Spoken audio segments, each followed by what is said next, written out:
দৌলই চা বাগান।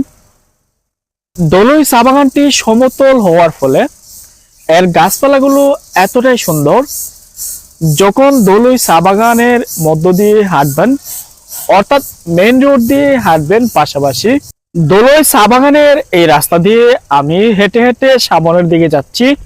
যত যাচ্ছি ততই শুধু দৌলই চা বাগানের যে সৌন্দর্য সেটি বেরিয়ে আসছে। মৌলভীবাজার জেলার সবচেয়ে সীমান্তবর্তী এই চা বাগানটি হওয়ার ফলে এই চা বাগানটির যে অফিস এরিয়া আছে, এরপরে হচ্ছে বিজিবি ক্যাম্প।